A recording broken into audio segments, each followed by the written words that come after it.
Buenas tardes a todos y todas las que están conectados y las que nos van a ver después de manera diferida. Damos inicio a nuestro webinar organizado por el Comité del Sueño, representado aquí por el encargado, que es Mario Enríquez, ¿ya? Quien está en estos momentos fuera de Chile y nuestras expositoras también, por eso tuvimos que adelantar un poquitito la hora en relación al horario que lo hacemos habitualmente, ¿ya? Así que, Mario, adelante, te doy el pase. Vale, gracias Carla. Tal cual como dijo Carla, eh, tanto las dos expositoras de hoy como yo tenemos algo en común. Bueno, varias cosas en común. Lo primero en común es que los tres somos chilenos. Dos, es que los tres actualmente estamos en España, ya sea especializándonos o trabajando en el área, que es la tercera coincidencia, que es el área de sueño. ¿Ya? La idea de este webinar, ¿cierto?, es tratar de llegar a la gente que tiene conocimiento de sueño o aquellos que no la tienen. Lo importante de esto es que podamos aprender y verlo de perspectivas distintas. La perspectiva es de la neumología, desde la perspectiva desde el otorrino. Bien, entonces para comenzar, les presentaré a la primera expositora. Su nombre es María Fernanda Troncoso Acevedo. Ella es médico cirujano con especialidad en neumología y actualmente, como dije, se encuentra en España. Y ella tiene una particularidad, ¿cierto?, que trabaja específicamente en el área de apneas del sueño. De hecho, es experto en medicina del sueño y pertenece al Comité Español de Acreditación en Medicina del Sueño, la CEAPS. ¿Bien? Fernanda o María Fernanda, te dejo el pase, ya es todo tuyo. No sé si te presenté bien, si hay algo que deba agregar o no, pero aparte de lo simpática que es la María Fernanda, es Perfecto, muy... Mario, perfecto. A ver, conecto yo.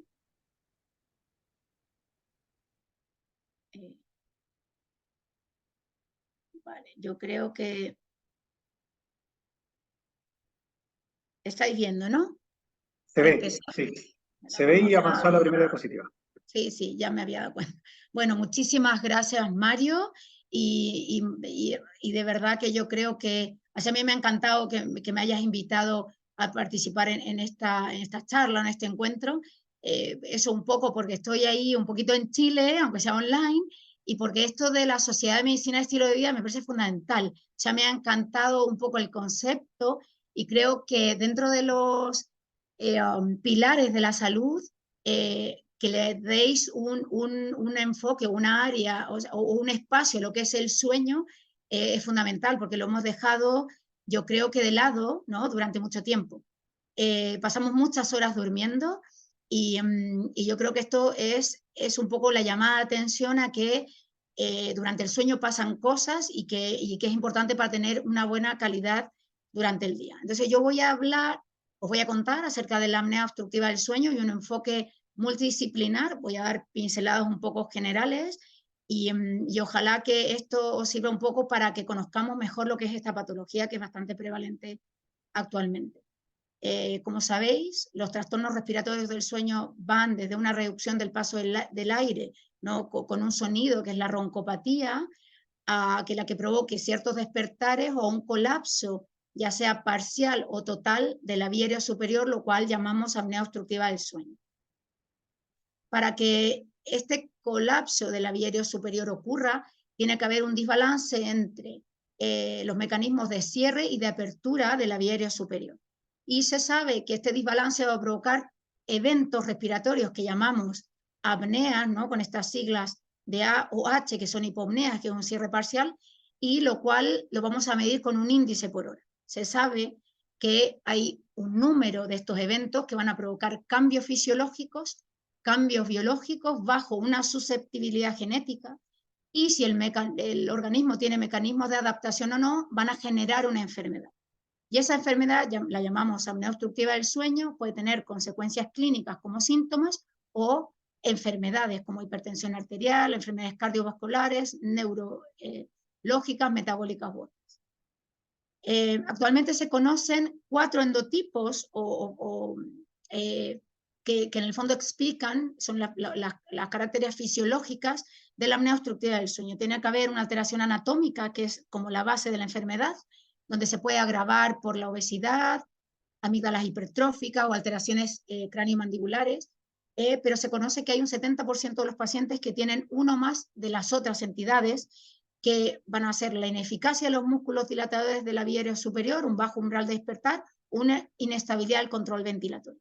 Y estos pacientes pueden presentar estos distintos endotipos durante la misma noche o durante distintas etapas de su vida. Van a tener eventos que son más obstructivos o más centrales, ¿vale? Pero nos vamos a enfocar en la apnea obstructiva del sueño, que es una enfermedad, se define así actualmente, crónica, que es altamente prevalente, es un problema de salud pública, y yo voy a contar que es bastante compleja y heterogénea. La prevalencia va a depender un poco de los grupos poblacionales estudiados, pero si consideramos una apnea del sueño moderada, la prevalencia puede alcanzar un 23% en mujeres, incluso hasta un 50% en hombres. Y en Estados Unidos, en una corte bastante conocida, que es la corte de Wisconsin, está aumentado entre un 14 y un 55% en las últimas 2 décadas. Y esto es debido principalmente a la epidemia de la obesidad y el envejecimiento poblacional. Por lo tanto, nuestros pacientes van a vivir más tiempo y más tiempo ahogándose por la noche. Y no estamos diagnosticando a la mayoría, ¿vale? Por eso es un problema de salud público oculto. Hay un gasto sanitario enorme detrás por la baja productividad, accidentes laborales, de tráfico y por las comorbilidades.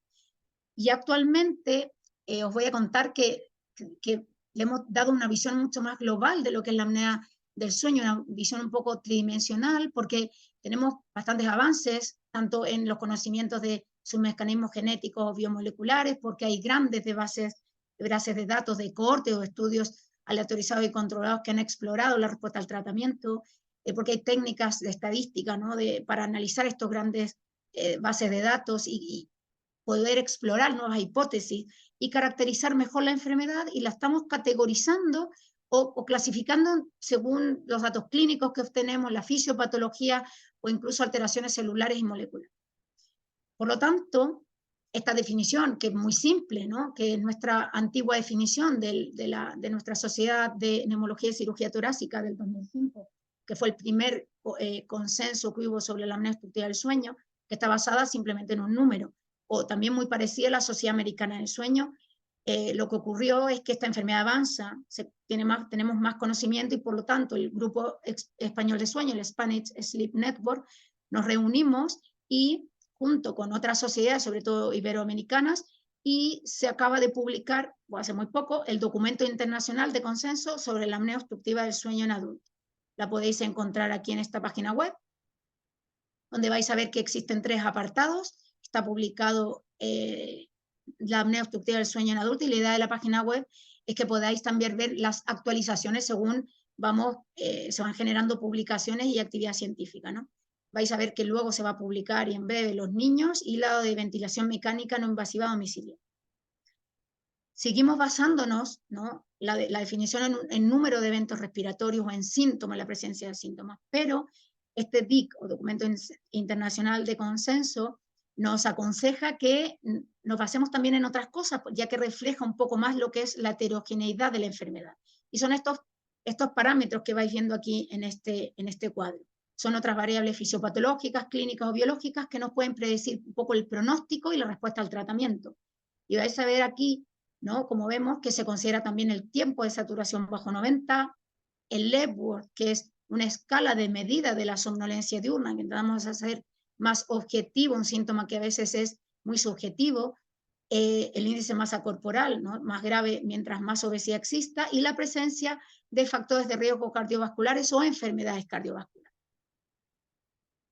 Se conoce que estos eventos que ocurren por la noche por el colapso de la vía aérea superior van a generar consecuencias, ¿no? Que son inmediatas, que es las desaturaciones de oxígeno, o sea, desaturaciones y resaturaciones, que es el índice, la hipoxia intermitente, la arausabilidad con la fragmentación del sueño y los cambios en la presión intratorácica, los cuales nos provocan mecanismos intermedios, muy conocidos como la activación simpática, disfunción endotelial o estrés oxidativo, que van a provocar daños en ciertos órganos. Y en estos que veis aquí, que son bastante diversos, hay efectos a nivel cardiovascular y cerebrovascular, con hipertensión arterial, arritmias, cardiopatía isquémica, ictus, insuficiencia cardíaca, por ejemplo, efectos metabólicos con resistencia a la insulina, diabetes y síndrome metabólico, efectos neurocognitivos, la demencia o la depresión, efectos neoplásicos, que es un área en la que nuestro grupo de investigación está trabajando, donde hay una plausibilidad biológica,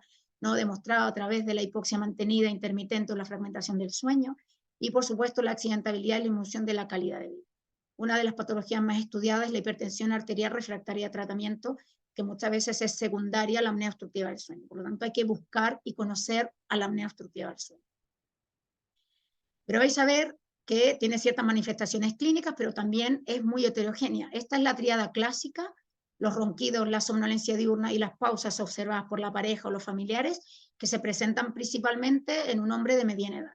Pero vais a ver que las mujeres tienen otra presentación clínica o otros síntomas un poco más diferentes, ¿no?, como la depresión, la ansiedad, el insomnio, la cefalea o el cansancio.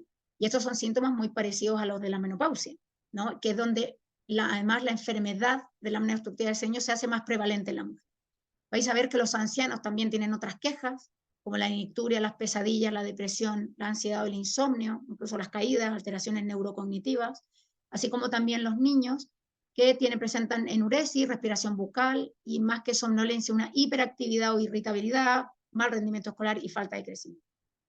Y entonces podemos clasificar la enfermedad en distintos fenotipos clínicos, según el género, según la edad, según la raza, según la presencia de qué síntomas o somnolencia e insomnio, según el índice de masa corporal, que sepáis que hay un 30% más o menos, ¿no?, de pacientes delgados que pueden tener apnea obstructiva del sueño, y según la comorbilidad que presente. Pero también tenemos distintas presentaciones polisomnográficas, ¿no?, que es el estudio de sueño que vamos a realizar para hacer el diagnóstico. Como veis aquí, en estos colorines azules o verdes, son los eventos respiratorios asociados a desaturaciones de oxígeno, pero solamente están durante el sueño REM. Y en este otro caso, esta otra presentación clínica, que son los eventos respiratorios que predominan en la posición supina, aunque hablamos de lados posicionales. Entonces, es verdad que hay un popurrí un poco de síntomas o de presentaciones clínicas, pero ¿cómo podemos hacer esto un poco más tangible, ¿no? Y para eso existen cuestionarios, ¿no?, cuestionarios que son bastante útiles, que tienen una alta sensibilidad, que se pueden utilizar como screening y que nos van a ayudar un poco para poder seleccionar a qué pacientes tenemos que estudiar, ¿no?, porque pueden tener una alta probabilidad de tener apnea obstructiva del sueño, qué pacientes podemos hacer recomendaciones o mejorar sobre todo estos estilos de vida, ¿no?, que llevan a que uno pueda tener un sueño alterado, ¿no? Y como veis aquí son 8 preguntas de sí no, son bastante fáciles, donde pues le preguntan: ¿ronca fuerte? Y esto pues se escucha a puerta cerrada o su pareja le da codazo, ¿no?, por la noche. ¿Está cansado, fatigado, somnoliento? ¿Le observan hacer estas pausas o estos ahogos o se queda sin aliento, ¿no? ¿Qué tal está la tensión arterial? Si está elevado o no.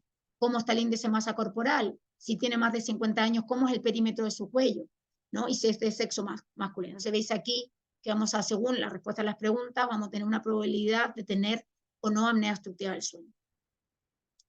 Otros cuestionarios también que son importantes, que utilizamos en la práctica clínica habitual, es la medición de la excesiva somnolencia diurna. Este es uno de los síntomas cardinales de la enfermedad, pero puede ser debido a que durmamos poco, ¿vale?, o porque restringamos horas de sueño. Por lo tanto, es importante validarlo en el contexto clínico del paciente, ¿vale?, que podemos graduarlo aquí, como veis, en que no hay somnolencia o en leve, moderado, grave, o según la escala de Epworth, que son 8 situaciones de la vida diaria, donde va una puntuación de 0 a 3, una puntuación máxima de 24 puntos, ¿no?, y que vamos tanteando un poco estas actividades de la vida diaria y preguntamos al paciente cuál es la probabilidad de quedarse dormido, ¿no?, según esta situación.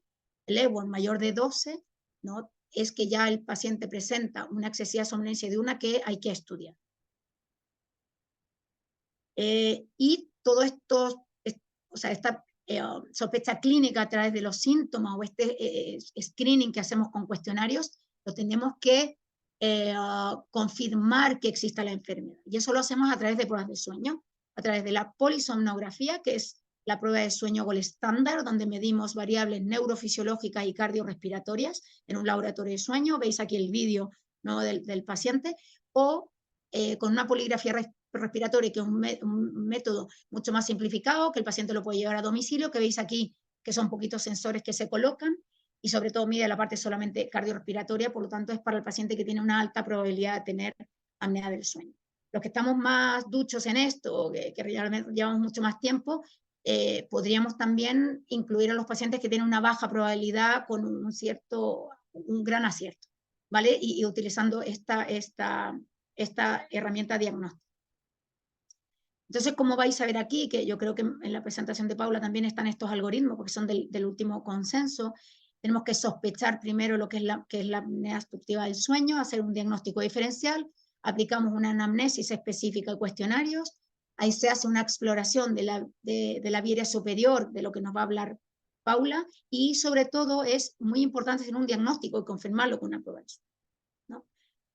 Y vais a ver que el documento internacional de consenso, uno de los primeros tratamientos, el fundamental en un principio, es el tratamiento de medidas higiénico-dietéticas, donde aquí implica estos cambios en el estilo de vida, ¿no?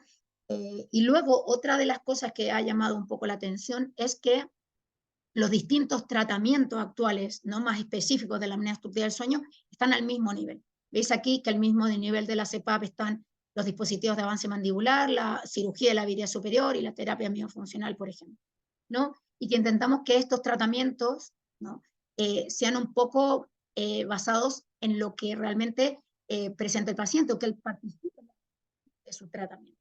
Que hay que saber que hay que ofrecerles todos estos tratamientos, que pueden ser aislados o combinados, que tienen que estar adaptados un poco a lo que presenta el paciente, ¿no? Y que lo importante es que no son concluyentes y que el paciente puede variar en el tiempo, por lo tanto, esto es una cosa más bien dinámica. Y la idea es un poco esto, que aquí lo grafica bastante bien, basados tanto en los estudios de sueño como en las alteraciones endotípicas que puede tener el paciente detrás y las características, ¿no?, o los síntomas que presenta el paciente. Vamos a intentar hacer una medicina de las 4P, ¿no? Predictiva, preventiva, personalizada y participativa. Y como veis aquí, un ejemplo un poco de los distintos tratamientos, de las dianas terapéuticas que tenemos y las herramientas, ¿no?, para tratar la apnea obstructiva del sueño. Y esto, yo creo que parte fundamental, ¿no?, un poco en esta parte de la mejora de los cambios de estilo de vida o de la higiene de sueño, es que tenemos que educar principalmente al paciente. Yo esa parte no la vivo en Chile, pero aquí en España muchísimo, y sobre todo en Madrid, que es una gran capital donde claramente se duerme poco. Por lo tanto, el diagnóstico fundamental de mi consulta es restricción del tiempo de sueño. Y es importante que esto sea una educación pues a todo nivel, y sobre todo a los médicos de atención primaria, ¿no?, los médicos de cabecera, donde son responsables de cada evaluación que tiene el paciente, preguntarle si está durmiendo las horas que necesita. Aquí estas son recomendaciones de las horas de sueño según edad, que veis aquí que pues a nuestra edad se nos recomienda un amplio rango de horas de sueño, entre 7 y 9. Por lo tanto, van a ver personas que pueden con 7, pero otras que necesitan 9, ¿vale? Y la sociedad actual pues no está hecha para dormir realmente 9 horas. Otra de las cosas importantes es que tenemos que conocer nuestros cronotipos, ¿no? Hay personas que son más vespertinas y otras más matutinas, los búhos, las alondras. Saber que esto hay una variación fisiológica durante la edad. Los adolescentes se duermen más tarde y se despiertan más tarde, que eso es normal, ¿no? Y sobre todo también educar en esto, en los pasos para un buen descanso. O sea, es fundamental levantarse siempre a la misma hora, idealmente exponerse a la luz del sol y hacer ejercicio físico, una hora regular de acostarse y que la cama sea solamente para dormir y no se hagan otras actividades. Relajarse al final del día, una cena ligera, una habitación ideal, ¿no?, para dormir, porque es súper importante que el sueño se prepara durante el día. Si tenemos un buen día, pues el sueño va a venir casi solo, ¿no? Y eso hay que contárselo así a los pacientes. Y como veis aquí, pues la primera parte, ¿no?, en cuanto al tratamiento va a ser esta intervención básica, y los pacientes muchas veces va a bastar con que eduquemos en esto, ¿no?, en una higiene de sueño, en dieta, en ejercicio, que tratemos el sobrepeso y la obesidad, que si es necesario llegar a una cirugía bariátrica, pues que se llegue a esta intervención. ¿No? Actualmente hay muchísimos fármacos que están ayudando a esto de perder peso, valorados por los endocrinos, y que yo creo que es una buena herramienta actual. y hay que intentar también tratar causas reversibles del cansancio, la somnolencia como un hipotiroidismo o el reflujo que genera como crisis afícticas nocturnas. Y nos podríamos quedar en que esta parte del tratamiento pues es suficiente para un grupo de pacientes, ¿no? Y por ejemplo, pero es verdad que esto puede evolucionar en el tiempo y el paciente, aunque no tenga, ¿no?, una prueba de sueño con eventos, ¿no?, con este IH mayor de 15, pero sí que tenga una queja, por lo tanto vamos a proponerle, ¿no?, esta segunda parte, que serían tratamientos alternativos, que están individualizados para cada paciente, con un tratamiento posicional, puede una apnea posicional, un dispositivo de avance mandibular o alguna cirugía a nivel ORL o maxilofacial.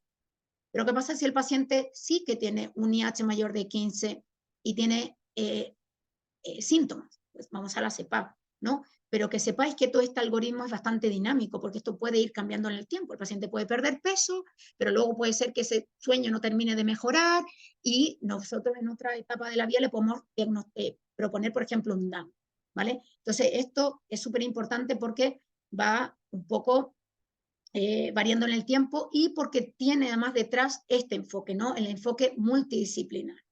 Yo tengo la suerte de dirigir la unidad de sueño de la Fundación Jiménez Díaz y es súper enriquecedor trabajar con todos estos compañeros que veis ahí de distintas especialidades. Estamos tanto pediatras como médicos adultos y tenemos sesiones clínicas una vez a la semana donde podemos discutir 10 o 15 casos para intentar buscar pues el mejor método de diagnóstico, el mejor tratamiento, ¿no?, enfocado un poco de forma más personalizada a cada paciente. Y además luego somos un grupo que investigamos bastante, nos gusta toda esta parte de investigación, por lo tanto, pues le damos un poco de empuje a lo que es la unidad de sueño desde ese punto de vista, ¿no?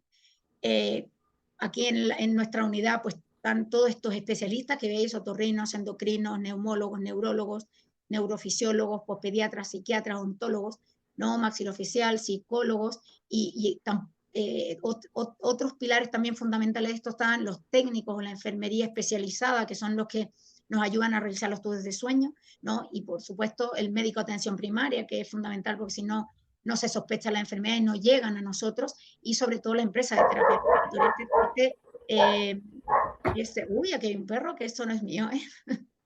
Pero bueno, esto es importante porque el enfoque de la enfermedad es un poco de todos, ¿no? Y el médico de atención primaria, entre la sospecha de la enfermedad, también es responsable del seguimiento y sobre todo de la educación de cambios de estilos de vida, ¿vale?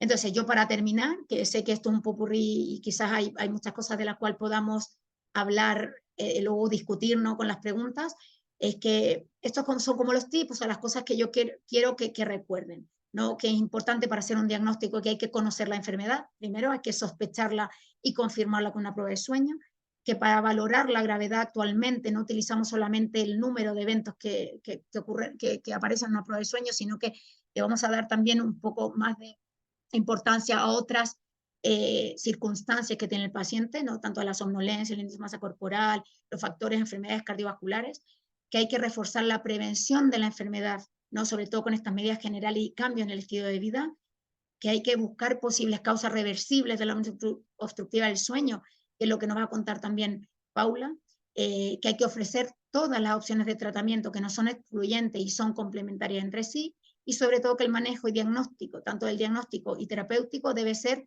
multidisciplinar y involucrar a todos los niveles asistenciales. Y muchísimas gracias a todos y ojalá que esto pues sea una cooperación en conjunto para que podamos seguir hablando sobre el sueño. Venga, gracias.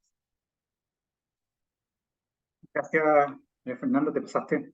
Muchas gracias por la información, estuvo muy clara. Ahora damos paso a la siguiente expositora. Recordaré que después haremos las preguntas. La siguiente expositora, ¿cierto?, es la doctora Paula Makers. No sé si pronuncié bien. Sí, está bien pronunciada, Makers. Paula es médico, ella trabaja, como dije, en España igual, trabaja en el Hospital del Mar, en Barcelona. Y Paula tiene una particularidad, aparte que está terminando su doctorado en el área de sueño también, y ella también es otorrino y precursora en el implante de nervio hipogloso, ¿vale?, en la sanidad pública española. Paula, el tiempo es todo tuyo, así que adelante. Bueno, muchas gracias. Primero que nada, gracias por esta presentación y por esta invitación. Para mí es realmente un placer poder compartir con Chile de este tema tan importante del sueño, que realmente, tal como dijo Fernanda, es un tema apasionante y tan importante en nuestras vidas que durante tanto tiempo no hemos valorado o no le hemos dado la importancia, que me parece súper bien esta instancia para poder conversar de esto. Entonces, lo que yo voy a hablar ahora es más referido al punto de vista otorrino. Fernanda nos ha dado una interesante introducción, definición, diagnóstico y tratamiento. Lo mío yo lo voy a enfocar ahora más desde el punto de vista de otorrino, ¿vale? Ahora comparto la presentación.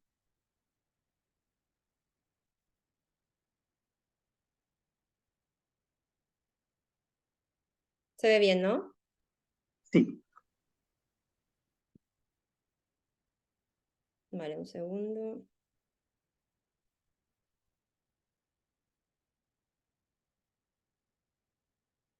Vale. Entonces yo voy a hablar de la apnea obstructiva del sueño, un poco explicar desde dónde venimos y cuál es el futuro de esto desde el punto de vista de los otorrinos. Yo soy otorrino que trabajo en el Hospital del Mar y me dedico la mayor parte del tiempo al tema de la apnea obstructiva del sueño, el tratamiento quirúrgico y el estudio de la vía aérea superior.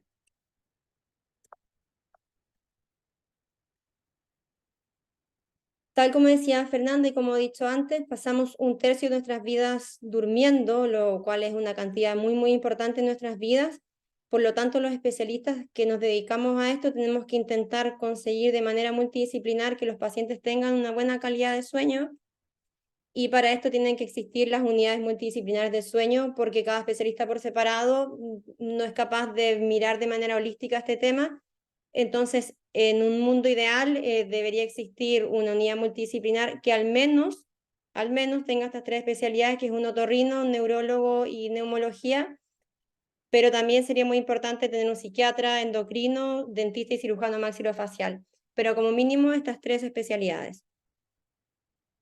Un poco repitiendo lo que dijo Fernanda, el tema de los ronquidos y las apneas, realmente esto es una escala sucesiva de síntomas que comienza con pacientes que roncan porque tienen cierta predisposición genética. En esta etapa son solo síntomas, es solo una vibración, un ruido de la vía aérea superior, pero que en ese momento no hay ninguna morbilidad que esté confirmada. Sin embargo, si esto comienza a avanzar en el tiempo y vamos sumando otros factores como la obesidad o otros factores como la menopausia, el hipotiroidismo, este ronquido, que era una simple vibración, se va a transformar en episodios de colapso de la vía aérea superior mientras dormimos, y todos estos episodios de colapso que nos llevan a la hipoxia repetida durante la noche nos van a generar morbilidades que a largo plazo tendremos más riesgo de muerte temprana, trastornos cardiovasculares, metabólicos e inflamatorios. Lo mismo que ha dicho Fernando, un poco repetirlo. Pero por eso es tan importante que seamos capaces de sospechar y de diagnosticar esta enfermedad desde esta etapa de los ronquidos. Entonces lo que yo voy a hablar hoy será un poco lo que hace el otorrino en el tema del sueño, por qué estamos aquí los otorrinos, de qué herramientas disponemos para hacer el diagnóstico y los tratamientos que podemos ofrecer como otorrinos. ¿Y qué es lo que vemos nosotros especialmente en nuestra consulta de sueño? Vamos a ver a aquellos pacientes que tienen una intolerancia o que rechazan la CPAP, porque sabemos que son pacientes que tienen una morbimortalidad muy elevada y tenemos que tratarlos con algo. Si no toleran la CPAP, si rechazan la CPAP, tenemos que darle una alternativa de tratamiento. Vamos a ver también a aquellos pacientes que tienen una apnea leve moderada, que no son tributarios de usar la CPAP, o aquellos pacientes que tienen una roncopatía simple, pero que esto conlleva a tener problemas sociales, problemas de pareja, problemas de poder viajar, que no pueden viajar porque roncan mucho, o tiene una fragmentación del sueño importante producto de la roncopatía. Vuelvo a repetir un poco lo que dijo Fernanda y por qué estamos los otorrinos aquí en esta enfermedad, porque precisamente es una enfermedad que ocurre en la vía aérea superior, por lo tanto somos los otorrinos los que tenemos que hacer una exploración anatómica y funcional de la vía aérea superior para saber qué está ocurriendo dentro de la vía aérea mientras está durmiendo este paciente. Y como hay un desequilibrio entre el cierre y la apertura, tenemos que ver qué está ocurriendo ahí para poder diagnosticarlos y poder tratarlos. Nuevamente repitiendo un poco lo que dijo Fernanda, aparte de la anatomía hay otros factores como un componente muscular, un componente del control ventilatorio y un bajo umbral del despertar, pero los otorrinos sobre todo nos enfocamos en esta parte de la etiología que es una anatomía alterada. Esto es lo que buscamos y esto es lo que intentamos tratar. ¿Y a qué me refiero con una anatomía alterada? Me refiero en pacientes que tengan una obstrucción nasal. Tenemos que buscar también anomalías craniofaciales, lenguas grandes, estas macroglosias importantes, hipertrofia amigdalar, alteraciones del paladar o alteraciones de la laringe que van a producir estos episodios de apnea durante el sueño. Y es aquí, sobre todo, sabemos que la CPAP es el tratamiento gold estándar, pero es aquí, en esta parte del algoritmo, donde entramos nosotros los otorrinos. Si bien los dispositivos orales están hechos e indicados por un dentista especialista en sueño, la primera valoración dental tenemos que hacerla nosotros en nuestra consulta de otorrino. Vamos a estar implicados también en todo lo que sea la cirugía de partes blandas y la cirugía nasal y en el tratamiento a través de la terapia miofuncional. Por lo tanto, es sumamente importante que hagamos una exploración muy cuidadosa de esta vía aérea superior, seamos exhaustivos en mirar esta vía aérea superior y ojalá que todos estemos hablando el mismo idioma y que sea una exploración universalmente aceptada para que podamos entender mejor la enfermedad, ver la gravedad que tiene y de esta manera poder entregar el mejor tratamiento y que sea personalizado en cada paciente. Históricamente hemos vivido con estos mitos diciendo que los pacientes que tienen apnea son aquellos que son obesos o que tienen sobrepeso. No es así y Fernanda ya lo ha dicho, hay pacientes en nuestras consultas que son delgados con un índice de masa corporal muy normal y hacen apneas de sueño. Y otro mito importante, en los años 80, en los años 90, a todos los pacientes se les hacía exactamente la misma cirugía que es la uvulopalatoffaringoplastia. Esto hoy en día ya no es así. Todos los estudios demuestran que esta cirugía a largo plazo no cura las apneas, tiene una efectividad muy baja que no supera el 30-40% y no podemos dar un tratamiento estándar y no personalizado a estos pacientes. Tenemos que estudiarlos bien y en cada uno personalizar la cirugía y no ofrecer esta cirugía como si fuera una receta de cocina. Por lo tanto, tenemos que intentar personalizar en cada paciente el tratamiento y para esto tenemos diferentes herramientas diagnósticas que voy a comentar ahora. Tenemos todo lo que es la exploración de otorrino y las pruebas complementarias.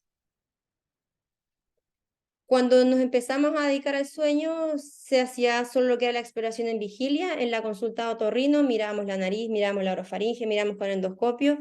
Luego con el tiempo se han ido añadiendo más pruebas, la cefalometría, el TAC, la resonancia, que les voy a explicar ahora.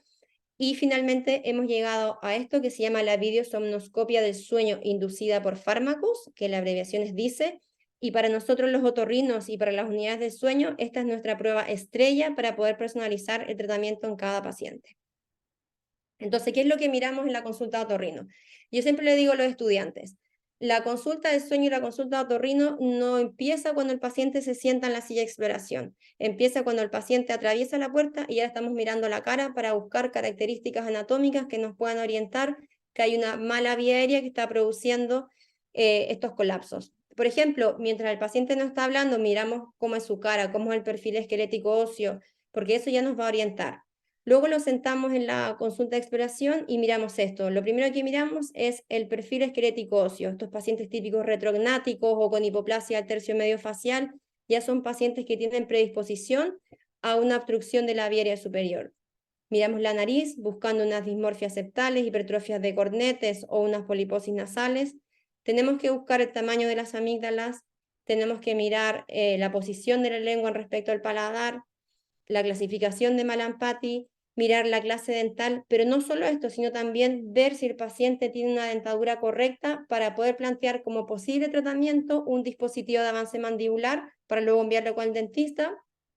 Y al final de todo pasamos la cámara, el endoscopio laringio, para poder mirar mejor las fosas nasales, miramos lo que es la base de la lengua, la epiglotis, y hacemos una maniobra que se llama maniobra de Müller, que consiste en generar presión negativa dentro de la vía aérea, hacemos que el paciente cierre la boca, le tapamos la nariz y que inspire de manera fuerte. Y con eso miramos el comportamiento sobre todo a nivel del paladar y de la base de la lengua. Este es mi cuaderno de recogida de datos. Todos los pacientes que yo visito la consulta de sueño, yo registro en este cuaderno de datos las características anatómicas. ¿Y por qué miramos cada una de estas estructuras? Porque de cierta manera en algo nos van a orientar de cara al tratamiento. Entonces, referido al paladar, las amígdalas y la úvula, cuando vemos que el paciente tiene un malampati muy avanzado, es decir, estas bocas que las abrimos y solo vemos el paladar duro, una lengua muy grande, y vemos amígdalas muy grandes, ya sabemos que hay una correlación positiva entre un malampati avanzado, unas amígdalas grandes y la severidad que va a tener esta apnea. Luego existe una clasificación en la cual juntamos paladar, amígdalas, índice de masa corporal, y sabemos que los pacientes que caen en estadio 1 y 2 de Friedman van a tener una mejor respuesta a la cirugía de partes blandas que aquellos que tengan un Friedman 3-4, que van a responder peor a la cirugía de partes blandas. La maniobra de Miller que les comentaba antes es generar esta presión negativa en la vía aérea. Antiguamente se utilizaba como un predictor de éxito quirúrgico. Hoy en día ya no es así. El Miller no es un predictor de éxito quirúrgico, sin embargo, tardas 30 segundos en hacerla y te va a orientar un poco si el colapso es más alto o más bajo. Entonces, pese a que no es un predictor de éxito, yo en mi consulta lo hago igual porque tardo 30 segundos y me orienta un poco cómo se comporta esa vía aérea. La nariz. Hay muchos estudios, ninguno demuestra que existe una correlación positiva entre los parámetros que encontramos en las pruebas nasales, tanto objetivas como la exploración, y la severidad de la apnea. Por lo tanto, la obstrucción nasal solo se asocia, y esto es súper importante, con los ronquidos y con aquellos pacientes que tienen una apnea leve. No hay ninguna correlación entre una obstrucción nasal o el grado de obstrucción nasal y los parámetros de la polisomnografía que comentaba Fernanda. Y la obstrucción nasal solo puede contribuir a la apnea, pero en ningún caso va a ser el responsable o el causante de esta enfermedad.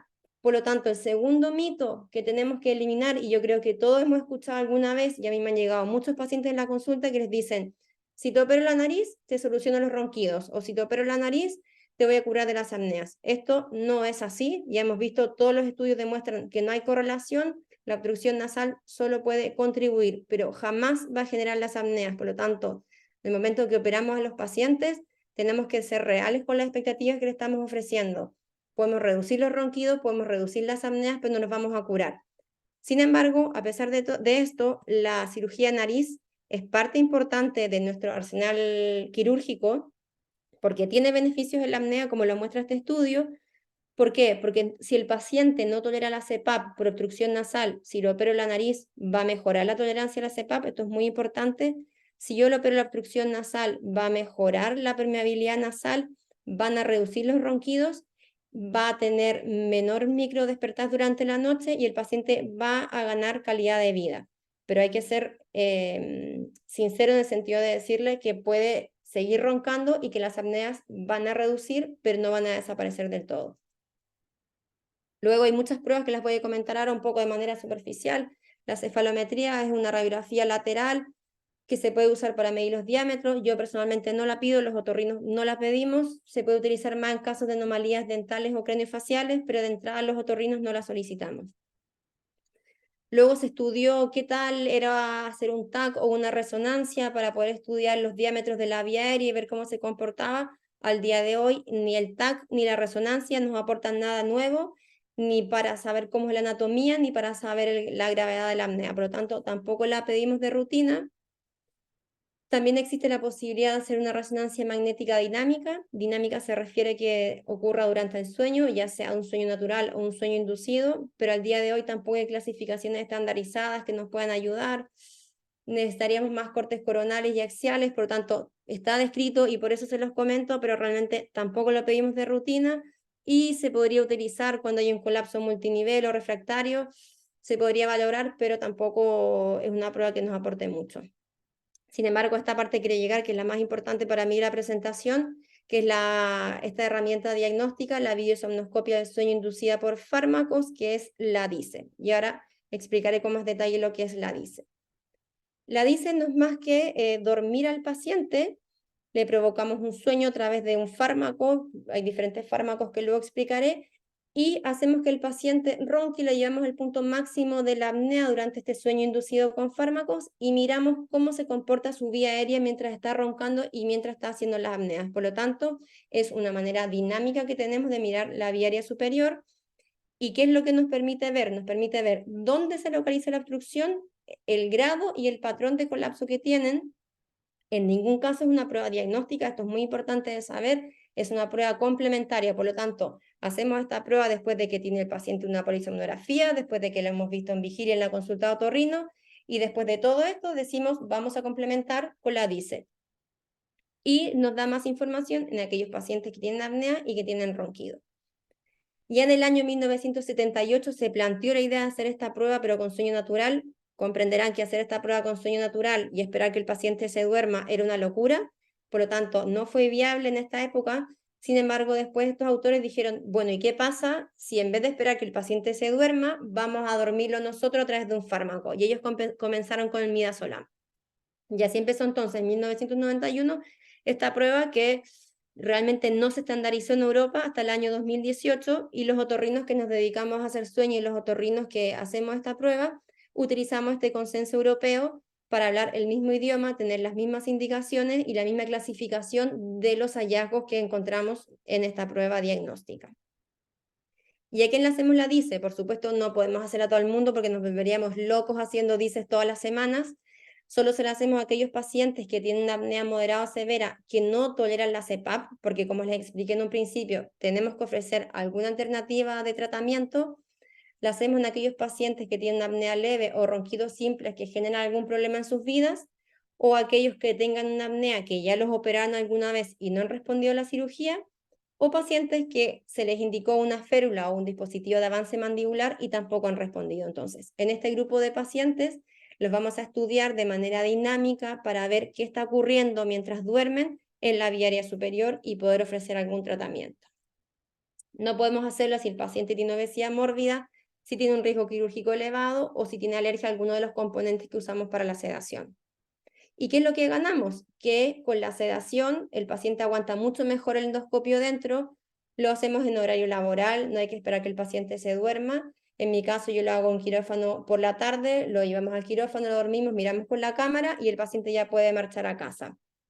Como les decía antes, es una prueba complementaria, en ningún caso es una prueba diagnóstica. ¿Y qué ocurre?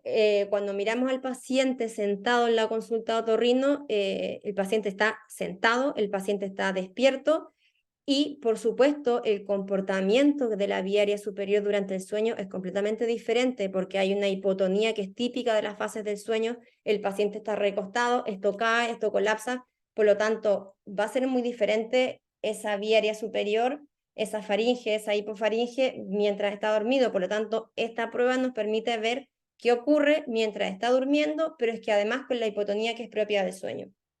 Y además hacemos diferentes maniobras para ver cómo va a responder al tratamiento. Desventajas: la sedación nos puede cambiar un poco el comportamiento de los músculos durante el sueño, el tiempo de exploración tampoco es tanto, son 15-20 minutos, y lo que sí es una prueba subjetiva, porque al final es lo que yo estoy mirando, lo que yo estoy interpretando, y esto requiere una curva de aprendizaje en el tiempo.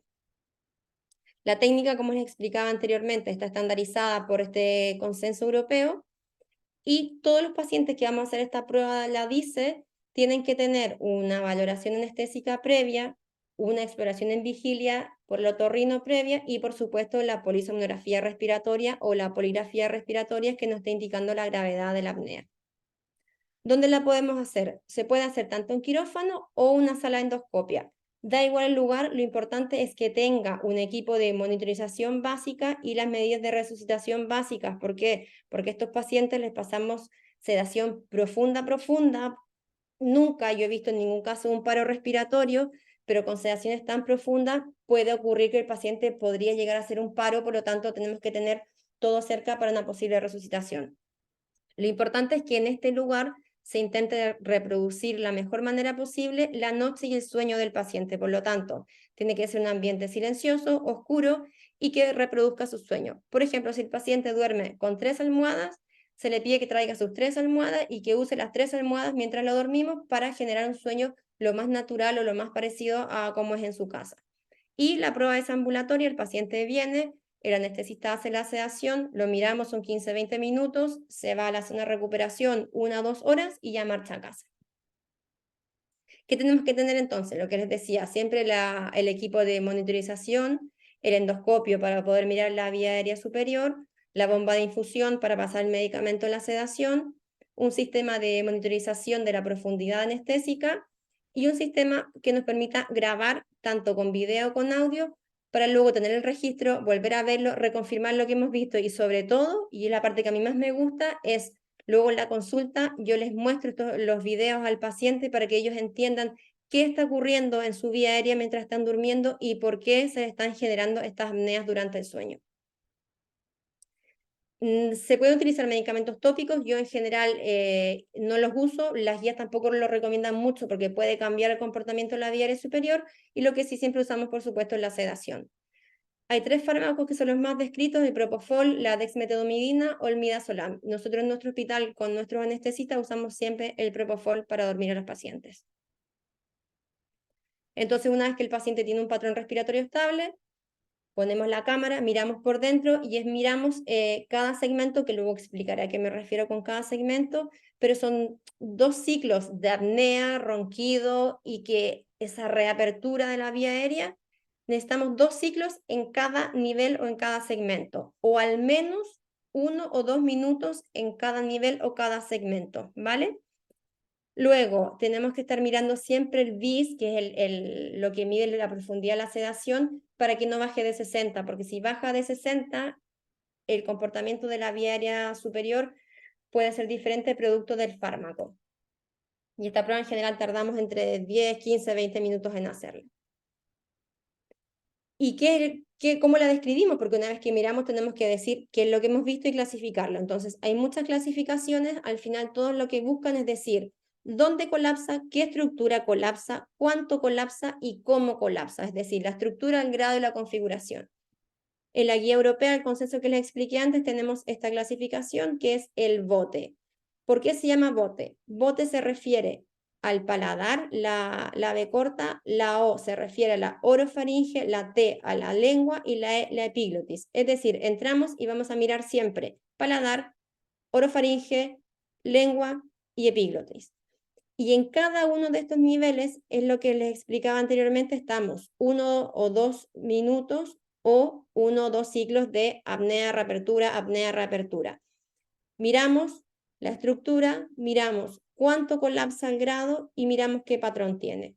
Entonces, esta es nuestra clasificación estandarizada y así podemos describir de manera universal lo que vemos los otorrinos que hacemos esta prueba. Aquí les pongo un ejemplo, lo que es una DICE. Aquí entra por la nariz y vemos cómo el paladar está completamente cerrado. Hay una apnea que se origina en el paladar. El paciente ahora abre y empieza a roncar. Esto es el paladar.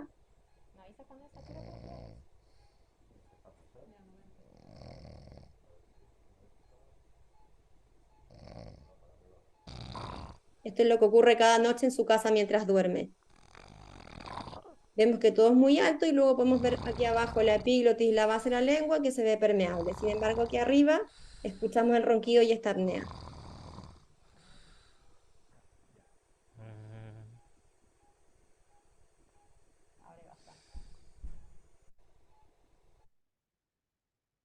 En este segundo caso, este es otro ejemplo. Estoy entrando aquí por la nariz y van a ver cómo se cierra de manera circular toda la vía y el paciente está aquí en apnea.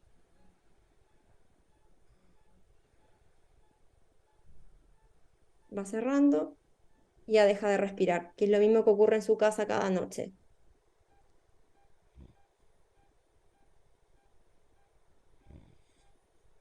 Todo esto es el paladar blando que está generando un colapso. Estos son las amígdalas. Vemos que hay un poquito de hipertrofia de las amígdalas que también están colapsando aquí abajo. Y vemos bien la base de la lengua y la epiglotis. Esto realmente reproduce y nos hace entender por qué este paciente cada noche desatura, por qué este paciente cada noche ronca y por qué este paciente hace apneas. Una vía aérea completamente cerrada mientras duerme. No hay nada de espacio aquí para respirar. Y ahora va a respirar. Y aquí hace la reapertura típica, que luego son lo que genera los microdespertares. Entonces, como ven, es una prueba muy dinámica que nos permite ver la estructura que se colapsa, el grado y el patrón. Y con esto podemos dirigir un tratamiento de manera personalizada. Después de hacer muchas dice que es lo que hemos visto, que el paladar blando es la zona donde hay mayor colapso, que el segundo nivel es de colapso en la base de la lengua, que el 30% de los pacientes además tienen un colapso originado en las paredes laterales faríngeas, que muchos pacientes, casi la mitad, tienen un colapso que es multinivel, y el colapso multinivel, es decir, de los 4 niveles, paladar, base de lengua, epiglotis y orofaringe, se asocia con la obesidad y con la edad, y que mientras más alto sea el índice de apnea, hay mayor probabilidad de que sea un colapso multinivel. Bueno, hemos hecho la prueba en vigilia, tenemos la polisomnografía respiratoria, tenemos la DICE, que lo miramos en quirófano y vimos el comportamiento dinámico, y ahora, ¿qué vamos a hacer con estos pacientes? La idea es personalizar el tratamiento. Si tolera la CPAP, perfecto, sabemos que el tratamiento gold estándar, pero hay un grupo de pacientes importantes que no tolera la CPAP o que la rechaza 40-80%, y estos pacientes ya hemos visto, tienen mayor probabilidad de infarto, mayor probabilidad de ictus, mayor probabilidad de trastornos cognitivos. Tenemos que hacer algo y tenemos que buscar algo personalizado. Si el paciente tolera la CPAP, perfecto, es el mundo ideal, pero hay una parte importante que no tolera la CPAP. Si no tolera la CPAP porque tiene obstrucción nasal, entonces, ¿qué es lo que vamos a hacer? Mejorar esa respiración nasal, mejorar esa permeabilidad nasal para que el paciente pueda tolerar la CPAP. Si el paciente no tolera la CPAP por otro motivo, tenemos que hacer la DICE, esta prueba que nos va a permitir ver de manera dinámica el comportamiento de la vía aérea. Hacemos la DICE y una vez que hemos hecho la DICE, vamos a poder plantear algún tipo de tratamiento quirúrgico personalizado, que puede ser a nivel del paladar, a nivel de la pared lateral de la orofaringe, en la hipofaringe o en la epiglotis. No voy a entrar en detalle de esto porque sería por una sesión completa las cirugías, pero básicamente sería estos 4 tipos o 4 niveles de cirugía de partes blandas que podemos hacer los otorrinos. Ojo que no todos los pacientes son tributarios a cirugía, hay que elegir bastante bien, pero esta prueba la dice la que nos permite personalizar y elegir a los pacientes para poder realizar una cirugía de partes blandas. Luego hay un grupo de pacientes que no toleran la CPAP, que la DICE nos demostró que no se puede operar o se operó y no fue bien. Entonces nuestro paso final es la estimulación del nervio hipogloso, que luego lo comentaré, pero es el tratamiento más nuevo y más funcional que existe, que le podemos ofrecer a estos pacientes con un índice de curación bastante elevado. Entonces, a grandes rasgos, lo que hacemos los otorrinos es la cirugía nasal, como comenté antes, cirugía de adenoides y de amígdalas en niños, la amigdalectomía, resecciones parciales de base de la lengua, faringoplastia, que aquí están las laterales de expansión de sutura barbada, cirugía de epiglotis y la estimulación del nervio hipogloso. Insisto, me encantaría poder dar más detalles de esto, pero sería para una sesión completa. Entonces, un poco la idea es, estas son las cirugías que existen y son las cirugías que hacemos. Y como les decía previamente, la cirugía no es para todos los pacientes, hay que seleccionarlos muy bien, no todos son candidatos, y cada vez que elijamos un paciente para una cirugía, tenemos que haberlo estudiado previamente para ver cuál es el sitio de obstrucción y ver qué cirugía le vamos a ofrecer. Y ya casi para acabar, les quería comentar un ejemplo, un poco para que vean cómo funciona. Esta paciente tiene 53 años, un índice de masa corporal de 21, es decir, una paciente delgada, no es una paciente ni con sobrepeso ni con obesidad. Tenía 37 apneas por hora, es decir, una apnea severa, y la envían a mi consulta de otorrino desde neumología porque la paciente no tolera la CPAP. Hacemos la exploración en vigilia, se ve que tiene un poquito grande las amígdalas, un poco de hipertrofia amigdalar, y entonces decidimos hacer una DICE, que es la prueba para ver el comportamiento de la vía aérea. ¿Y qué es lo que vemos? Voy a adelantar porque es un poco largo el video. Vemos que las amígdalas, que es esto de aquí y esto de aquí, tienden a colapsar completamente la vía aérea superior. El paladar aquí arriba está relativamente bien, sin embargo vemos cómo las amígdalas caen y desde los lados la vía aérea se está cerrando y está generando este colapso y estas apneas. Entonces, tras ver este colapso lateral y que se origina en la orofaringe, decidimos a esta paciente plantearle un tratamiento quirúrgico porque tenía 37 apneas por hora y no estaba aguantando la CPAP. Aquí podemos ver cómo cierra. Entonces teníamos una paciente con 37 apneas por hora, hicimos la DICE, que vimos este colapso de la faringe de las amígdalas, le ofrecimos una amigdalectomía más una faringoplastia lateral, que fue el procedimiento quirúrgico que hicimos, y logramos reducir de 37 apneas a 4 apneas por hora. Por lo tanto, esta paciente nunca más tuvo que depender de una CPAP para dormir. Si esta paciente no le hacemos una DICE, si esta paciente no la ve el otorrino, probablemente hubiese sido una paciente que va el resto de la vida haciendo 37 apneas por hora en la noche, con una intolerancia a la CPAP. Por lo tanto, tenemos que mirar la vía aérea superior y tenemos que ver qué está ocurriendo ahí para poder personalizar y dar un tratamiento más definitivo. ¿Y qué es lo más novedoso o lo que viene ahora o hacia dónde queremos ir los otorrinos que hacemos sueño? Actualmente estamos haciendo la cirugía robótica con el Da Vinci. Esto nos ha permitido sobre todo poder operar base de lengua y epiglotis, que son las cirugías más bajas de la vía aérea superior. Tenemos el implante del nervio hipogloso, que es una cirugía funcional mínimamente invasiva, en la cual hacemos una incisión en el cuello y buscamos el nervio hipogloso. ¿Por qué buscamos el nervio hipogloso a nivel del cuello? El nervio hipogloso es el nervio encargado de inervar al músculo geniogloso, que es el músculo más grande de la lengua.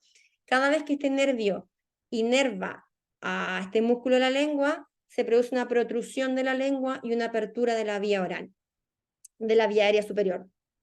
Entonces, en pacientes que no son candidatos a otras cirugías, que han fracasado la cirugía o que rechazan o no toleran la CPAP, tenemos que, en el mundo ideal, poner este implante. Lo que pasa es que este implante es extremadamente caro, cuesta 25.000, más o menos 25.000 euros por paciente.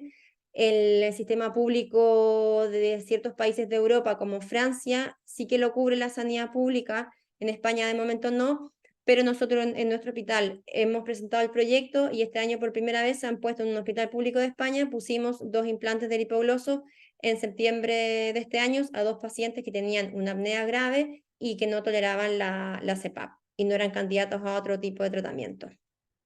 Para cerrar ya este tema, conclusiones, la apnea es una enfermedad muy compleja y tiene que ser manejada por un equipo multidisciplinar. Cuando los estudiamos estos pacientes hay que hacer una anamnesis, cuestionarios de sueño, cuestionarios de obstrucción nasal, medirlos, pesarlos, medir el cuello, ver la exploración física y hacer la polisomnografía. Además, cuando podamos tenemos que hacer la DICE, porque esto nos va a permitir ver cómo se comporta la vía aérea mientras están durmiendo. Tenemos que tener presente que la intolerancia a la CPAP es altísima, 40-60%, por lo tanto en este grupo de pacientes tenemos que buscar otras opciones de tratamiento.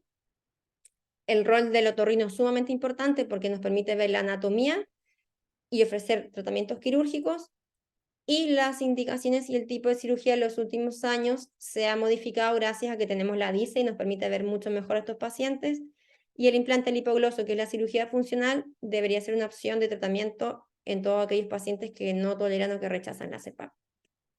Muchas gracias. Estas son las vistas desde mi hospital en Barcelona, que es precioso, trabajamos enfrente del mar, y así que eso, muchas gracias. Gracias, Paula. Muchas gracias a ambas. La verdad es que íbamos anotando preguntas por ahí, pero cada vez que anotaban preguntas, después las dos fueron tan elocuentes que 3 diapositivas después respondían la pregunta que uno quería hacer. Sin embargo, ahora daremos paso. Es Dime. que no puedo, estoy compartiendo aún, no, perdón, es que creo que no puedo dejar de compartir o ya no se ve. Todavía se ve tu pantalla. Carla, no Mm. sé si tienes que dejar darle el pase o quedas. Es que a mí no me deja, perdón, ¿eh? Ahora Sí, sí, sí. ahí sí. Vale. Bien, decía que comenzaremos con las preguntas. Hay un par de preguntas. Comenzaré con María Fernanda. Son preguntas simples, están hechas también para las personas que nos están escuchando o también para los que nos van a escuchar, que no todos también son del ámbito médico, pero van a ir preguntas más o menos mezcladas. Bien. María Fernanda, una pregunta. ¿Qué consecuencias tiene entonces una apnea no diagnosticada? Consecuencias de las que tú quieras abordar, pero principalmente bajo tu experiencia, ¿cuáles son las consecuencias más importantes? Yo creo que, o sea, esta enfermedad considerada como una enfermedad crónica, ¿no? que ojalá pudiésemos saber cuándo empieza, bueno, para poder prevenirla y enfocarla un poco mejor, pero yo creo que principalmente hay como dos aspectos. O sea, uno es la calidad de vida, claramente, y eso está demostrado en todos los ensayos clínicos, ¿no? Que han estudiado ámbitos cardiovasculares, que es como lo que vamos buscando, lo que nos dedicamos un poco al sueño, pero claramente lo que ha salido es que hay un impacto importante, un impacto en lo que es la calidad de vida. Por lo tanto, los tratamientos de la apnea obstructiva del sueño van enfocados mucho en mejorar este punto de vista, ¿no? Pero parte también es importante, que yo creo que no hay que dejar de lado, es que se duerme en pareja, ¿no? Y entonces hay un impacto también en la calidad de vida del de al lado. O sea, eso claramente, sea familia, amigos, pareja. Entonces, y esto también impacta. De hecho, los consensos americanos, si hay que tratar un ronquido, ¿no? Que molesta a la pareja, o hay que tratar una apnea del sueño, siempre que al otro, o sea, que hay la de la importancia cuando está fraccionando el sueño de la otra persona. ¿Vale? O sea, para que veas los distintos puntos de vista un poco de lo que puede ser la apnea obstructiva del sueño. Entonces, por lo tanto, el ronquido, que por ahora no es una enfermedad, es un síntoma un poco de alarma, pues en algún momento lo tendremos que tratar un poco mejor, ¿no? Y otro punto de vista son las comorbilidades que genera la enfermedad, ¿no? Sabemos que hay un impacto en un aumento de mortalidad, en el ámbito cardiovascular, neurocognitivo, metabólico, ¿no? Desde el punto de vista también neoplásico, pero la verdad es que tú lo sabes, ¿no? Bastante bien, las cortes poblacionales o los grandes estudios observacionales, pues nos dicen que sí, que hay impacto. Pero lamentablemente en el momento de hacer ensayos clínicos randomizados y controlados con tratamiento con CPAP, no hemos llegado un poco a demostrarlo, ¿no? Que hay una causa-efecto. ¿Y esto es por qué? Porque la mayoría de los pacientes no toleran la CPAP. Y esto es lo que decía un poco Paula. O sea, en todos los ensayos clínicos, pero tanto de todo lo que está enfocado en el ambiente cardiovascular, el paciente lamentablemente usa 3-4 horas la CPAP y eso no se puede comparar con lo que realmente no ocurre. O sea, esto es lo que ocurre en el día a día, pero no es lo mismo tratar a un paciente que realmente está sintomático como que no esté sintomático. Por lo tanto, una de las como pegas o problemas está en el uso de la CPAP. Por lo tanto, quizá no sabemos, o sea, o no hemos podido demostrar todos estos impactos que tiene, porque seguramente los tiene, ¿no? Entonces ahí es donde están los tratamientos alternativos y el enfoque multidisciplinar, como para que podamos buscar un tratamiento que sea un poquito más enfocado en varios tipos de tratamiento, ¿no? Yo creo que tú estuviste en nuestro último congreso de la Sociedad Española de Sueño, donde quizá el paciente que use 3-4 horas la CPAP se vaya a tener que tomar una pastilla que desinflame, una pastilla para la microbiota, ¿no? Tenga que hacer ejercicio físico, porque está demostrado que el impacto que puede tener en una mejora de la apnea obstructiva del sueño, la inflamación o lo que es detrás de la apnea obstructiva del sueño, una cosa tan simple como hacer ejercicio físico. Por lo tanto, yo creo que no hay que perder de vista un poco como la globalidad de la enfermedad, ¿no? Sí, perfecto. Solo para agregar, los daños cognitivos que se producen también, deterioro cognitivo en este tipo de pacientes, es una de las consecuencias también más importantes. No solamente el riesgo cardiovascular, más probabilidades de generar algún infarto por miocardio, algún accidente cerebrovascular, sino también el daño cognitivo y la asociación que tiene actualmente con el Alzheimer. Paula, una pregunta. Felicitaciones por la presentación. Las dos hablaron de CPAP, pero ¿pudiéramos, por favor, Paula, aclarar qué es un CPAP, por favor? Vale, sí. La CPAP, primero aclarar que es el tratamiento gold estándar que tiene la apnea obstructiva del sueño, lo que les decía en la presentación. Si el paciente tolera este tratamiento, perfecto. ¿Qué es la CPAP? La CPAP es una máquina en la cual el paciente, hay diferentes tipos de máscaras, pueden ser nasales o pueden ser nasobucales, faciales, que lo que hacen es meter una presión positiva durante el sueño para producir una reapertura de este colapso que genera la apnea obstructiva del sueño. Tal como comentó Fernanda y como mostré yo en los videos, en la vía aérea se cierra completamente. La mayoría de los episodios pueden ser un colapso parcial o total, pero la vía aérea está cerrada. Entonces necesitamos presión positiva que nos pueda reabrir esta vía aérea superior. Entonces es básicamente dormir conectado a una máquina que te va a meter esta presión positiva para poder reabrir esta vía aérea superior. Y es realmente lo que mayor impacto tiene sobre estos episodios obstructivos. Entonces, si el paciente lo tolera, es el tratamiento ideal. Pero como hemos comentado, hay un porcentaje importante que no lo tolera. En la misma línea, Paula, hay me atrevo a decir que hay un debe con respecto a los tratamientos del sueño, el diagnóstico y la atención primaria. Mm. ¿Nos podrías, por favor, comentar un poco de eso bien breve y al mismo tiempo decirnos cuál sería la mejor manera que podría tener el médico de atención primaria o el profesional de la salud, que puede ser fisioterapeuta, terapeuta ocupacional, quien sea, para derivar y a quién derivar cuando se pesquisan ciertas cositas en este mismo diagnóstico? Sí, mira, me parece súper interesante tu pregunta. De hecho, hace 10 días estuvimos haciendo una sesión nosotros en nuestro servicio de otorrino, atención primaria, precisamente por esto, porque como decía Fernanda, es una enfermedad que está infradiagnosticada y tenemos que sospecharla para poder diagnosticarla. Si no pensamos en ella, no la vamos a poder diagnosticar. Entonces creo que hay un poco de falta de conocimiento o falta de sospecha diagnóstica. Entonces es muy importante la educación de esta enfermedad. Entonces nosotros, por ejemplo, creamos un protocolo en nuestro servicio, en nuestra unidad de sueño, para poder orientar sobre todo a los médicos de familia que aprendan a sospechar la enfermedad y que aprendan a derivarla.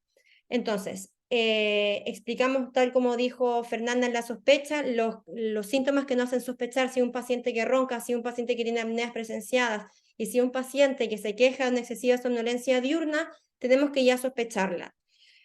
También yo les aconsejo a los médicos de atención primaria que apliquen los cuestionarios. ¿Cuánto tardamos en aplicar un cuestionario de Epworth, un cuestionario de Stomach? Nada. Y eso ya nos va a orientar. Entonces, una buena anamnesis, aplicar los cuestionarios que van a ser 2-4 minutos y mirar un poco la anatomía. Obviamente ellos no cuentan con un endoscopio como lo tengo yo, pero preguntarle al paciente, ¿tiene síntomas de obstrucción nasal? Abrir la boca, bajar la lengua y mirar si tiene las amígdalas grandes. Son cosas muy, muy básicas que lo pueden hacer todos.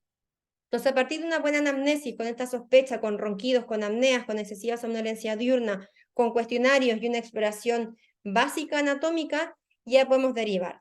Entonces, nosotros hemos creado un circuito en el cual o enviar a neumo o enviar a otorrino. Entonces, va a depender un poco de quién esté a cargo de las pruebas del sueño.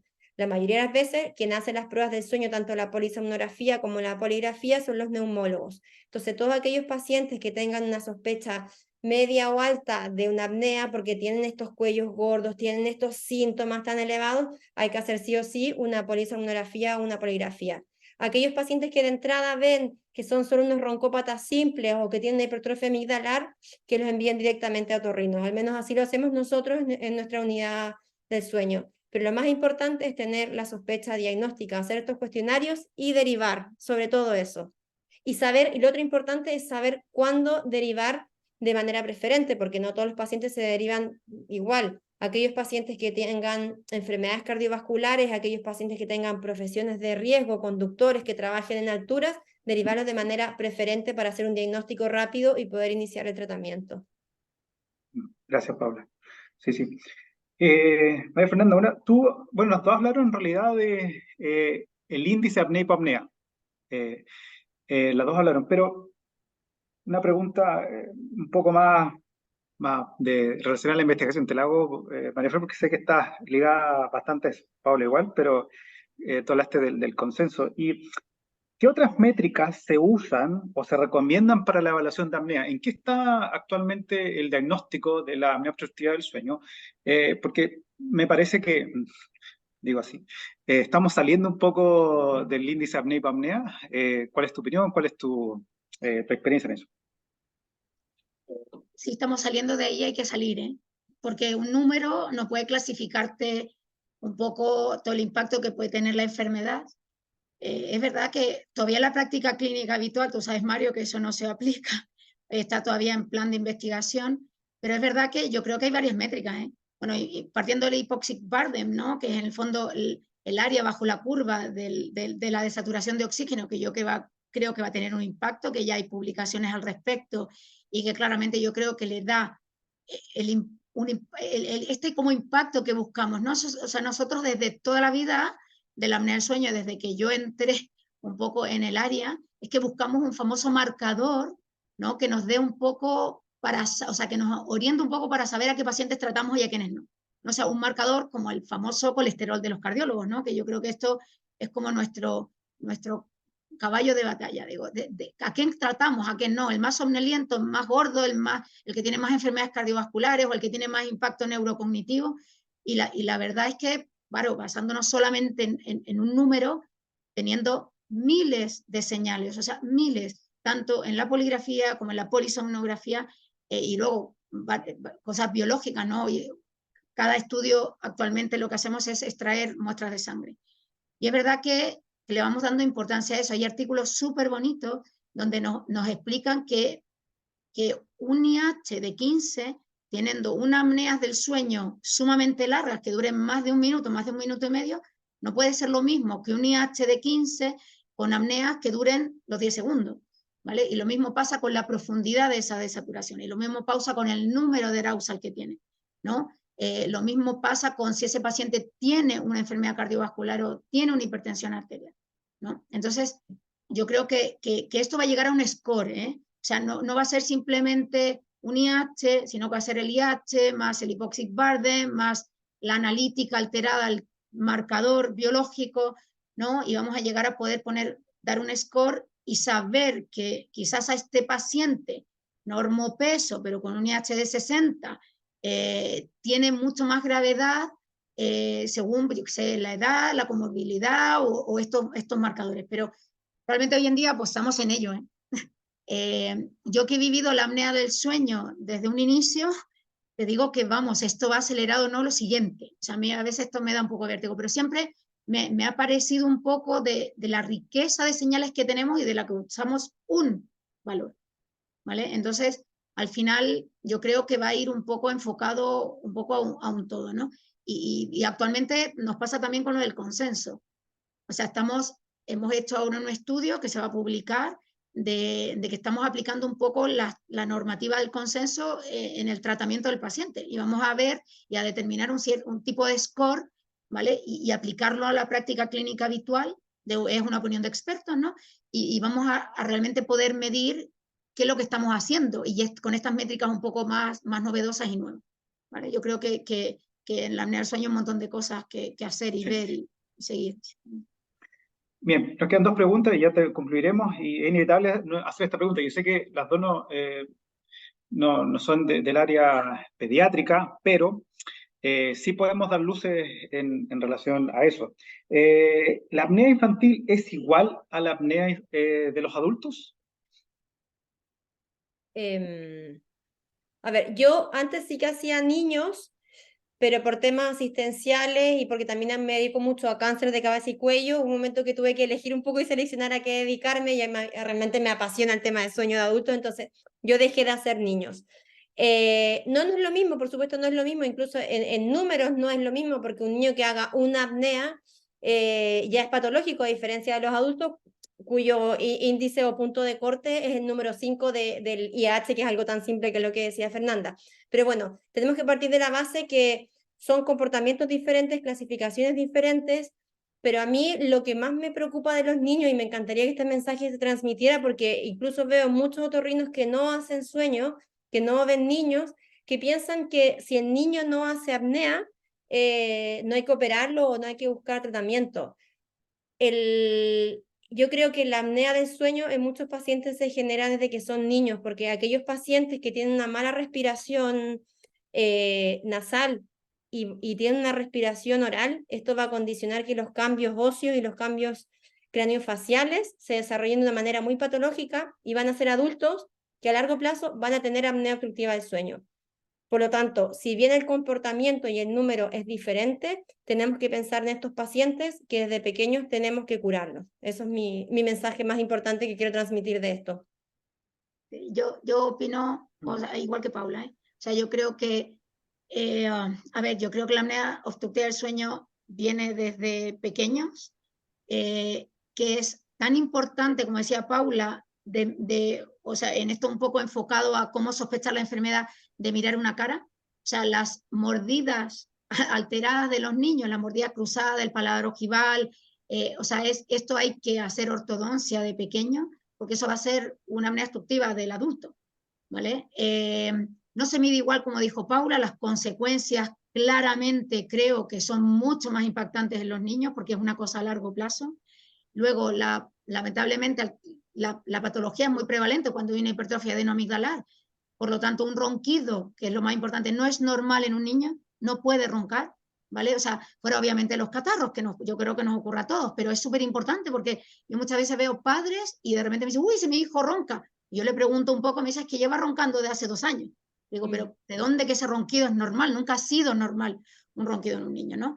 No se mide igual, los impactos no pueden ser los mismos, y claramente yo creo que esto es un poco la labor del pediatra, mira mucho a los niños, ¿no? Hay que mirar cómo es la mordida, hay que mirar la boca, hay que abrir la boca, ¿no? Yo creo que lo que decía un poco Paula, tanto los adultos como en los niños, yo creo que cuando tenemos el chip metido o conocemos la enfermedad, yo el otro día estaba en el Decathlon, pues en una cola, y había un chico con una retrognatia, de verdad que casi me paro de decirle, oye, por favor, vente, un poquito gordito, entonces digo, por favor, tú seguro que roncas, vente a la unidad porque yo te estudio. O sea, claro, luego tienes el defecto Vas de que por la calle mirando. tremendo, vas mirando dientes, vas mirando cuellos y vas mirando. Entonces, yo creo que al conocerlo, esto es súper importante porque hay que conocerlo para sospechar, ¿vale? Pero los niños no roncan, que es importante, que hay una edad en que tiene una hipertrofia adenoamigdalar que hoy en día todos los otorrinos, ¿no? Yo creo, Paula, hacéis un estudio de sueño antes de quitar las amígdalas, pero vemos estudios de sueño, apneas gravísimas, gravísimas en los niños y hay demoras en la cirugía, ¿eh? Que esto es un poco, uy, que Pero está lamentablemente existe ese mito de si ronca no pasa nada, lo vamos a operar o ya lo se le vamos a tratar pasará. al niño cuando haga apnea. Es que no es Fatal. así. Si ronca o si tiene una Hay que respiración hay que oral, expandir. por favor Exacto. tratemos a ese niño porque ese niño a largo plazo va a tener un desarrollo óseo-facial nefasto, nefasto. O sea, su paladar va a ser diferente, su tercio medio facial, va a ser un niño hipotónico, una lengua que va a caer hacia atrás. Entonces, este es el Súper mensaje, por importante. favor, los niños tienen que respirar por la nariz y los niños no tienen que roncar. Si pasa eso, por favor, tratémoslo. Y que vaya un Sí. otorrino que se dedica a esto, a un neumólogo que se dedica a esto, porque no es normal que ronquen y no es normal que respiren por la boca. De hecho, lo vamos a ver, o sea, al final estos niños, si bien es cierto en el adulto se ve como riesgo cardiovascular, enfermedades cardiovasculares, en el niño no va a aparecer así, claramente, Claro. aunque hay estudios que pueden decir lo contrario, pero sí, desde el punto de vista cognitivo, va a haber un déficit en muchas áreas, sobre todo en el colegio, obviamente, Sí. pero si es que después este paciente pasa a tener no solamente alteraciones bucodentales, sino también de la columna, hablamos de escoliosis, Desarrolla la hipercifosis, etcétera. musculatura Exacto, cervical. para poder compensar esa retrognatia que no se ha tratado. Bien, Así es. bien. Y con la última pregunta terminamos entonces, chicas, bien breve. ¿Cuál sería el rol de los estilos de vida en el sueño y en las apneas del sueño? María Fernanda, tú primero, luego concluye Paula. Es fundamental. O sea, yo creo que es la base del tratamiento. No hay tratamiento de una apnea del sueño o de un trastorno del sueño si no hay cambios importantes en el estilo de vida. O sea, yo aquí sí que soy como la talibán de la consulta.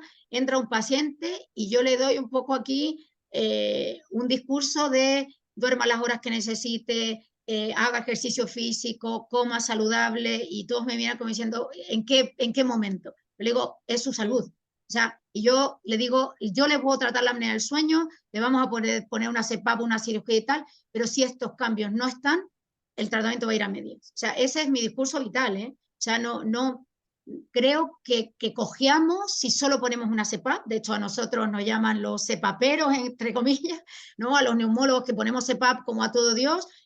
Yo creo que el enfoque de la enfermera no va por ahí. O sea, esa es una parte del tratamiento, ¿vale? Pero yo creo que ya incluso en los últimos trabajos, sobre todo de David González, está demostrado, el paciente se va a beneficiar cuando hace ejercicio físico, cuando cambia un estilo de vida, cuando duerme las horas necesarias. O sea, dormir poco tiene las mismas consecuencias.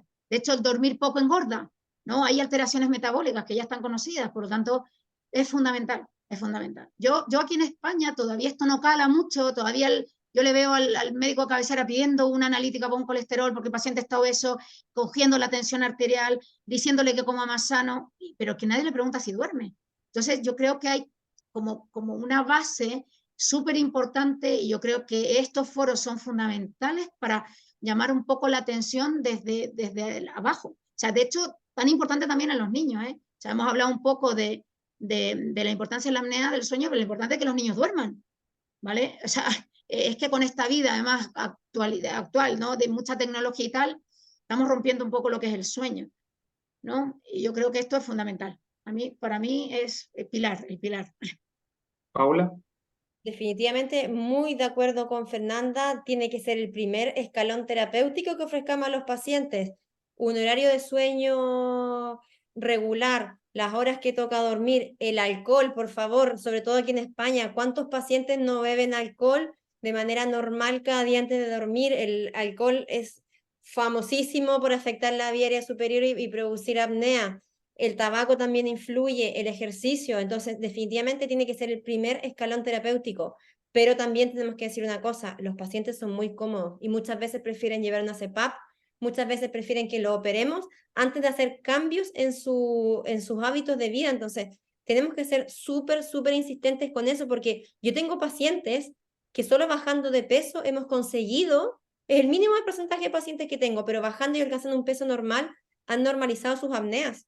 Entonces es sumamente importante. Esa es mi experiencia también, se curan, ¿eh? O sea, hay Se pacientes que se curan, curan. lo que pasa es que Y no quieren hay otro punto importante que yo creo que no le hemos tocado, que es el estrés. también. Sí, fundamental. O sea, el 50% de los pacientes que van en mi consulta duermen mal porque están estresados. Y no es normal a una edad, o sea, yo creo que a una edad, la edad que tenemos nosotros, ¿no? Que somos adultos jóvenes, o sea, estar estresados vitalmente. Que no puedas hacer tu día a día, que no puedas dormir, que se te fraccione el sueño. Y yo creo que todas estas medidas actuales de mejorar lo que es el día para dormir mejor, vamos, son fundamentales. Pero hay que ser insistente porque es muy difícil que el paciente quiera dar ese paso que depende completamente de él. Yo, por ejemplo, la semana pasada tuve un paciente en mi consulta con un índice de masa corporal de 45 que no quiere bajar de peso, no quiere la CPAP y me insistía en que lo operara. O sea, imagínense con un índice de masa corporal 45. Eso no es viable. Entonces tenemos que ser muy insistentes con decir, este es el primer escalón y esto es lo que tenemos que cumplir para pensar en hacer algo más luego. Pero es un trabajo que cuesta mucho. Es mucho más fácil que un paciente te firme un consentimiento para una cirugía, que un paciente te acepte la CPAP, a que quiera comer menos, dormir mejor y beber menos alcohol. Bien, agradecemos.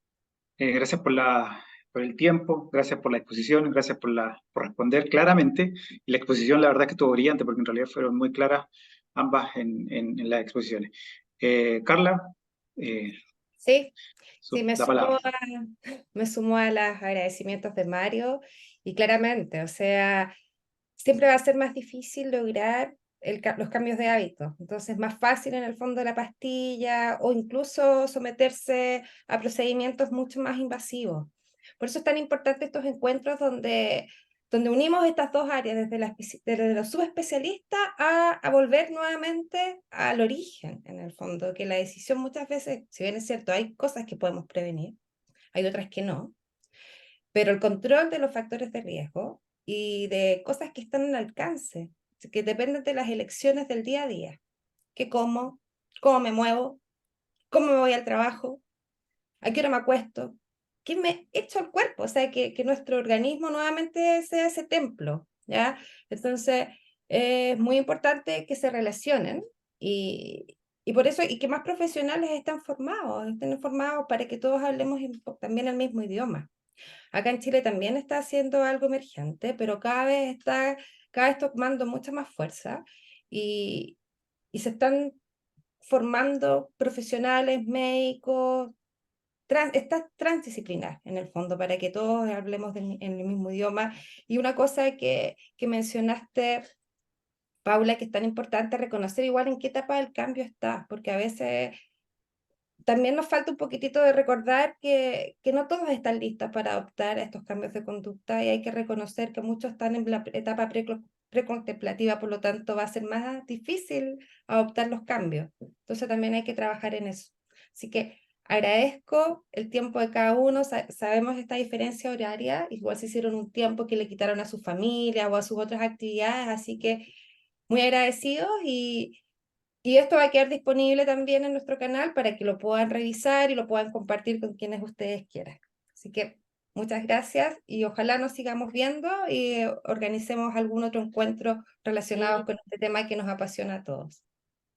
Muchas gracias y yo también los quiero felicitar por esta iniciativa, por tener esta sociedad y por generar estas instancias tan importantes en nuestros hábitos de vida. Ojalá podamos generar conciencia porque es parte importante de la medicina. La medicina no es solo dar fármacos, no es solo operar y no es solo ponerse PAP, es empezar de mucho antes. Así que muchas gracias por generar estas instancias tan importantes y estamos disponibles para lo que quieran.